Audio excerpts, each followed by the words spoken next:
ফরিদপুর জেলার মধুখালীতে, ওখানে হিন্দু অধ্যুষিত একটা এলাকা পঞ্চপল্লী যার নাম, যেখানে হিন্দুদের বসবাস, ওইখানে একটা স্কুলের টয়লেটের কাজ হবে।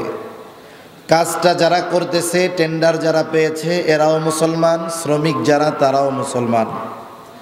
যতদূর পত্রপত্রিকার খবরে পড়লাম, আমাদের দেশের পরিস্থিতি হলো, গভর্নমেন্টের কাজগুলো যখন আসে একদল কুকুর মার্কা লোক চাঁদা নেওয়ার জন্য ঘুরঘুর করে, আসে না নাই?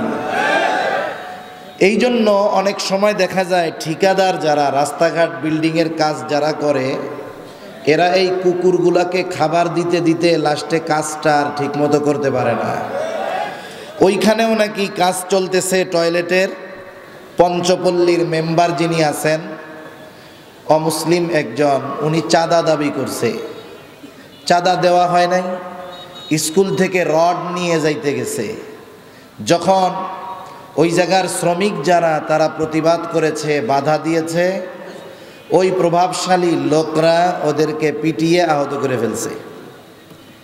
একটা পর্যায়ে অবস্থা এমন হলো যে মন্দিরে আগুন দিয়ে দেওয়া হলো, মুসলমানদেরকে নাম দেওয়া হলো যে এই শ্রমিকরা মন্দিরে আগুন দিয়েছে। একটা ধর্মীয় উস্কানিমূলক কাজ করে বক্তব্য দিয়ে ধর্মীয় সিম্প্যাথিকে কাজে লাগিয়ে একেবারে দুইটা তরুণ যুবক ছেলেকে নির্মমভাবে পিটিয়ে হত্যা করা হলো। কোন কারণে? বলতেছে যে এরা নাকি মন্দিরের মধ্যে আগুন দিয়েছে। অথচ আমরা অনলাইনে অধিকাংশ সময় দেখি যে মন্দিরগুলোতে কোনো মুসলমানেরা আগুন দেয় না, তদন্ত করার পরে বের হয় ওই যারা মুসলমানদের উপরে নির্বিচারে বোমা হামলা চালিয়ে তাদেরকে শহীদ করতেছে। ঠিক কিনা বলেন? একটা জিনিস মনে রাখবেন, এ দুনিয়াতে আমি যতটুকু পড়াশোনা করেছি, জেনেছি, স্কলারদের মুখে শুনেছি, এ দুনিয়াতে 4,000-4,000-এর উপরে নাকি ধর্ম আছে। এর মধ্যে ইসলাম একটা ধর্ম, প্রসিদ্ধ ধর্ম কয়েকটা, কিন্তু এমনি অনেক ধর্ম আছে যেগুলো আমাদের অজানা। এত ধর্মের মধ্যে এই দুনিয়ার ধর্মীয় বিভক্তি আছে। হিন্দুর সাথে বৌদ্ধের ধর্মীয় মতানৈক্য আছে, খ্রিস্টানদের সাথে ইহুদিদের ধর্মীয় মতানৈক্য আছে। যতই ধর্মীয় মতানৈক্য, মতভেদ আর মত পার্থক্য থাক, মনে রাখবেন ইসলাম ব্যতীত এ দুনিয়াতে যত মতাদর্শ আছে সব ইসলামের বিরুদ্ধে এক। ঠিক কিনা বলেন? এ দুনিয়াতে ইসলামবিহীন সব মুসলমানদের বিরুদ্ধে সব এক। এজন্য এ দুনিয়াতে হাজারো ধর্মের হিসাবের কোনো সুযোগ নাই। হিসাব হবে দুইটা, একটা হলো ইসলাম আর একটা হলো নন ইসলাম। একটা ইসলাম আর একটা কি বলেন? নন ইসলাম। একটা ইসলামের পক্ষে আর একটা হলো ইসলামের বিপক্ষে। তাহলে এ দুনিয়াতে একটা দল ইসলামের পক্ষে আর একটা দল হলো ইসলামের বিপক্ষে। ঠিক কিনা বলেন? সেজন্য আমরাও প্রত্যেক জায়গা থেকে ঈমানের দাবির আলোকে প্রশাসন সহ রাষ্ট্রের দায়িত্বপূর্ণ জায়গায় যারা আছেন সকলের কাছে অনুরোধ করব যে এই ধরনের অপরাধ যেন আমাদের এই শান্তিময় দেশে সংগঠিত না হয়। ধর্মীয় বিষয়কে, সিম্প্যাথিকে কাজে লাগিয়ে জানি দাঙ্গা হাঙ্গামার সৃষ্টি করার অপচেষ্টা না করা হয়। এবং আমাদের এই মুসলমান দুইজন যুবককে নির্মমভাবে শহীদ কেন করা হলো, কোন কারণে হলো, আমরা এর সুষ্ঠু বিচার এই রাষ্ট্রের কাছে কামনা করেছি। ঠিক কিনা বলেন? আমরা রাষ্ট্রের কাছে সুষ্ঠু বিচার চাই, বিচার বিভাগীয় তদন্ত হোক। কথা হলো অপরাধী যেই হোক, মুসলিম হোক আর অমুসলিম হোক, অপরাধীদেরকে ছাড় দেওয়ার কোনো সুযোগ নাই। ঠিক কিনা বলেন? মনে রাখবেন, পুলিশ যত বাড়ুক অপরাধ কমবে না, বরং পুলিশ বাড়া এটা অপরাধ বাড়ার আলামত। তাহলে অপরাধ কমাবেন কেমনে? যতদিন না পর্যন্ত অপরাধী তার অপরাধের পরিপূর্ণ শাস্তি না পাবে, অপরাধ করে যদি সে শাস্তি না পায়, ফাঁক ফোকর দিয়ে বের হয়ে যায়, কসম করে বললে ভুল হবে না, এই 18 কোটি মানুষের যদি 9 কোটি পুলিশও হয়ে যায়, আর যদি অপরাধীকে তার অপরাধের সঠিক শাস্তি না দেওয়া হয়, এই দেশ থেকে কখনো অপরাধ নির্মূল হবে না। এজন্য অপরাধীদের সঠিক বিচার কার্যকরের ব্যবস্থা করতে হবে। তা সম্মানিত সুধী, আমি যে আলোচনা করার জন্য যে আয়াতগুলো তিলাওয়াত করেছি, এই আয়াতগুলোর মধ্যে আল্লাহ সুবহানাহু ওয়া তাআলা বর্তমান দুনিয়ার সহ পৃথিবীর শুরু থেকে নিয়ে বললে ভুল হবে না এই পর্যন্ত এবং কিয়ামত পর্যন্ত আল্লাহ তাআলা যাদেরকে অভিশপ্ত হিসাবে ঘোষণা করেছেন, এই ইহুদিরা কেন অভিশপ্ত, আল্লাহ তাআলা তারা অভিশপ্ত হওয়ার কিছু কারণ আল্লাহ তাআলা এখানে বর্ণনা করতেছেন। আলোচনাগুলো বুঝার স্বার্থে কয়েকটা কথা আগে আমাদের জেহেনে রাখলে একটু সহজ হবে। মুসলিম মিল্লাতের পিতা হলেন ইব্রাহিম আলাইহিস সালাম। মুসলিম মিল্লাতের পিতার নাম কি? জবান খুলে বলেন। ইব্রাহিম আলাইহিস সালাতু ওয়াস সালাম। আল্লাহ তাআলা বলেন, মিল্লাতা আবিকুম ইব্রাহিম হুয়া সাম্মাকুমুল মুসলিমিন। মুসলিম মিল্লাতের পিতা ইব্রাহিম আলাইহিস সালাম, তিনি তোমাদের নাম রেখেছেন মুসলমান। ইব্রাহিম আলাইহিস সালাতু ওয়াস সালাম দীর্ঘকাল হয়ে গেছে আল্লাহ তাআলা কোনো সন্তান দেন না। আল্লাহ তাআলার কাছে সন্তান চায়া ইব্রাহিম আলাইহিস সালাম দোয়া করে, কি বলে? রব্বি হাবলি মিনাস সলিহিন। ইব্রাহিম আলাইহিস সালাম আল্লাহ তাআলার কাছে দোয়া করে বলে, রব আমাকে একটা নেককার সন্তান দান করেন। মুফাসসিরিনে কেরাম বলেন, ইব্রাহিম আলাইহিস সালাম আল্লাহ তাআলার কাছে ছেলে সন্তান কামনা করছে, ছেলে চেয়ে দোয়া করেছে। এই জন্য আল্লাহ তাআলার কাছে ছেলে চাওয়া এটা ইব্রাহিম আলাইহিস সালামের সুন্নাত। এখন আপনি বড় আশা কইরা আল্লাহ তাআলার কাছে ছেলে চাইলেন, কিন্তু আল্লাহ তাআলা দিল মেয়ে। এখন বলেন তো, চাইছেন ছেলে, দিছে মেয়ে, মুখটারে কালা করা যাবে নাকি? কারণ এই দুনিয়ায় ছেলে হবে নাকি মেয়ে হবে এটা কারো হাতে নয়।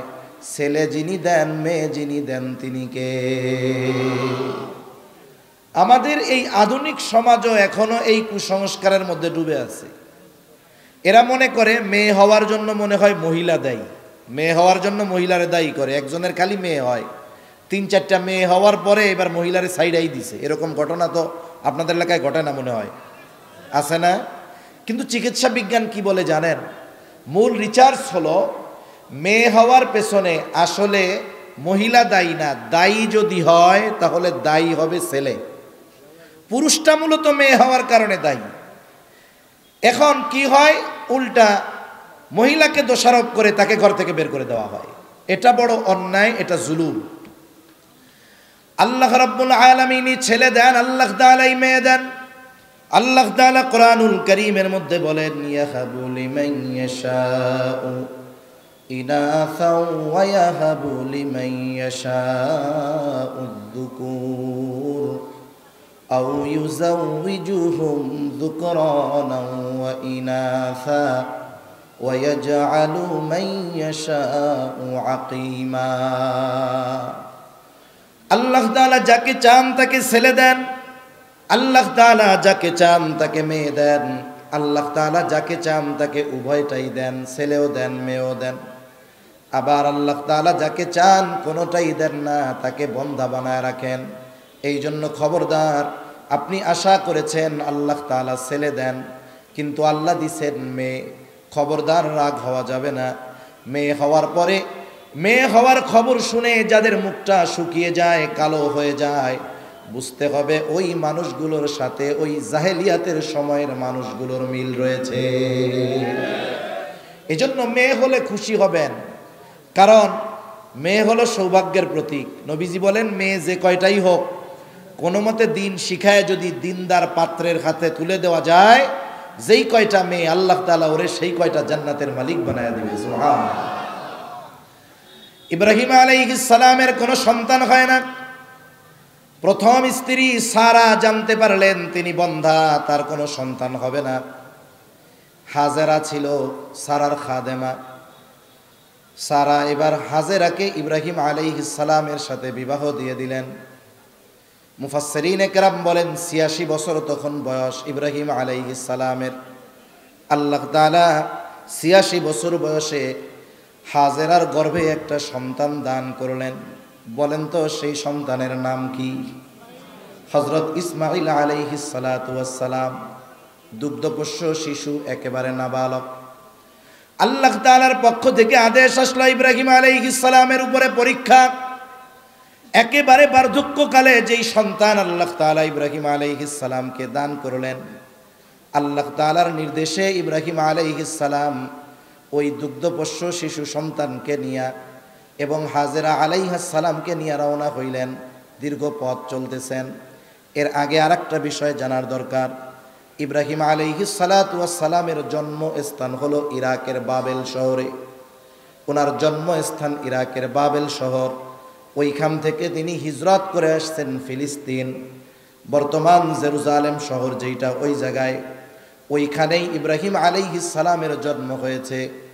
ইব্রাহিম আলাইহিস সালাম আল্লাহর নির্দেশে হাজেরা আলাইহিস সালাম ও শিশু দুগ্ধপোষ্য শিশু ইব্রাহিম ইসমাঈল আলাইহিস সালামকে নিয়ে রওনা হয়েছেন। পথ চলা শুরু করেছেন। আল্লাহর নির্দেশে পথ চলতেছেন।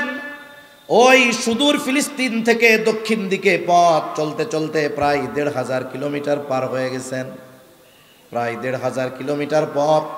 বর্তমান বাইতুল্লাহ যেই জায়গায়, চিন্তা করে দেখেন, ওই সময় চলার জন্য কোনো গাড়ি নাই, প্লেন নাই, পাহাড়ি পথ, উত্তপ্ত মরুভূমির পথ পাড়ি দিয়ে ১৫০০ কিলোমিটার পথ পাড়ি দিয়ে ওই শিশু বাচ্চা আর স্ত্রীকে নিয়ে তিনি যখন বর্তমান বাইতুল্লাহ যেখানে, ওখানে পৌঁছাইলেন। ওইখানে তখন কোনো কিছুই ছিল না। নূহ আলাইহিস সালাতু ওয়াস সালামের মহাপ্লাবনের পর বাইতুল্লাহও পুরো ধ্বংস হয়ে গেছে। শুধুমাত্র উঁচু একটা বালুর ঢিবি ছিল, কোনো জনবসতি নাই, চাষাবাদ নাই, খাবার ছায়ার কোনো গাছ, কোনো কিছুই নাই।